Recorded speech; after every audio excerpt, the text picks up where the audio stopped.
Abuja for your mama chin, your mama, ha, your mama Joe, as I had the J Ghana TV, so any other Roma, wo papa, yana if you want like it, what follow, what comment it, now what subscribe it, in a beer bit me, akoso, come. Am I refi? And I draw the NHS we see and penny say. What done is I did chin, I want to some for now, quack manson, or quack watch bidding. I didn't bring and some way go, will be a fan, Biarano, and a J Ghana TV, a Bob one at the Babasum. Wait me, dear Chi, or your Facebook, J Ghana TV, ya follow, subscribe it, never drink changing, I go, come. Sans you be, who call YouTube on Susua. Now, what me a subscription button, so I subscribe it. Now, if you are doing changing, I go, we are with me a share button, I want to go be and they are more for no so any be actually I no pay you may a medium just on my son for Nana K Jesse a branty but in Canada said I can see a pa and I did a mat ya boy for bringing me a babeta ye I said that my general organic food and you saying a bonnet and papa obey everything look up with me a demand at all what CPS sita party and about modern fish general organic foods anything local from clean to crank what do you say and what actually dear mampam precase ko edeba de what you say meswa entos intropo chese yakase kan unim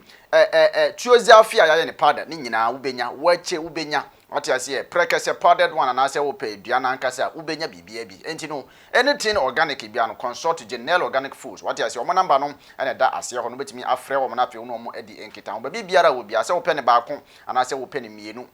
ana mpo abusuan chemfa na se wankasa woton e de aye wankasa wo business pa de ne bomode na afia ne general organic foods for enkonkodi enkita ho se na bia everything local bia no e betimi abo papa de aduane pa se na bia obenya pomden pa e de ache general organic foods so se enuane papa yankasa edie mu enti di ufie aduane na watimi enyini ache ma bibia timi akoso kama yese fro bia ma se aja sira kese na ma ye glit and glow cosmetics abusuan wona manim yarwa prekese na afi wanim santwere dwiba ni sanu manu nyina this 21st century do be say sanu manu nyina ye di gu akire ho wati ase enti bomodin na afi ne glit and glow for enko di nkita ho betimi ma wenku from hair food to body cream body lotions ahodo ni nyina no wona manu yare ye nyina no betimi adwane ade afiri wona manu awon so wona betimi akasa betimi sipi asita pepepe enti bomodin na afi ne glit and glow for enko di nkita ho na bibia enko so kama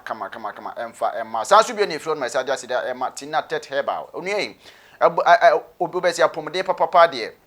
ya na ehu hia ani ti bomode na afia ni Tina tet herbal for enkonkodi nkita ho ya de ne se hyehyehye wonfi ne wonfi obesi asofo abro bepa de ya ne bomode ko na afia ni Tina tet herbal for enkonkodi nkita ho sebi o ma doctor for ne o ma nurse for no mani muti ahye ya ho no mankasa so du ho no matimi se yiwu maduru asopiti ankasa maduru ayaresa bia oti ase se ne environment ni ankasa betima bo ma ho kretimi ato ntentente ma doctor for ne so o mani mu ete o mo sere oti ase o mo nya yanom fo bia ye polipoli na ye munemu na ye bububu ne tie da bi Tina tet herbal for de o mo ntisa o besie o mu du o mo hu ni ye papa nti bomodin na afi ene o mo eni enkita ho the flight na etua so no nti woni tua na wiem hye ne busa se enne ede ba ade na ewuo mu data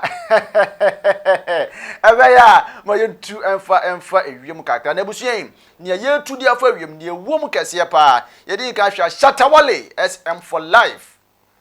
and the DOSTY edna crash wo busa ne say na da bi o Shatta Wale na ankasa na odwe se wo ye hwan Shatta Wale say your gatekeepers were industry no a omo na decide say e wo say e ma we economy e wo say ye bo way from o say sankofo no kan ho ana ne yantwe ne sai ana osom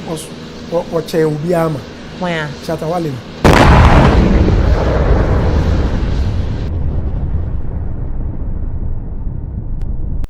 ebia na busuan video no unya bi emfa hwe delay interview bi na e course and the DOSTY dey tum say da bi o Shatta Wale no odwen say wo ye hwan and the DOSTY na eto e dey amano no say wo say Shatta Wale is nobody na video na busuan ye ba Shatta Wale say your gatekeepers were industry no a omo na decide say e wo say e ma we economy e wo say ye bo way from o say sankofo no kan ho ana ne yantwe ne sai ana osom o che obi ama why Shatta Wale no o che obi ama say at o system change say if say 2 minutes ye twi ebinum sai bobinum forma ana no ye money form he's the same person so you OD presenters any DJs at Manambwa ana is it not the same person meet you on one kasa right the same person also ya OD. Why do you think Odrin say we a gatekeeper? But I'm a gatekeeper. I'm not a gatekeeper. I'm a gatekeeper in the industry. I'm a gatekeeper. So presenters are gatekeepers. Okay, so right? like the bit about say, oh, mona mo be shese we enyina. No, it is his opinion, okay. his assumption. What you are?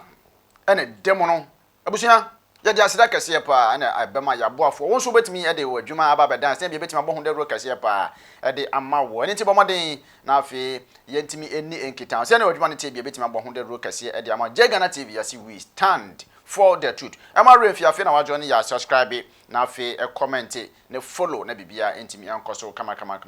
Medium just no mo sonfo. Nana K just see abrantie. Yes, I be share you.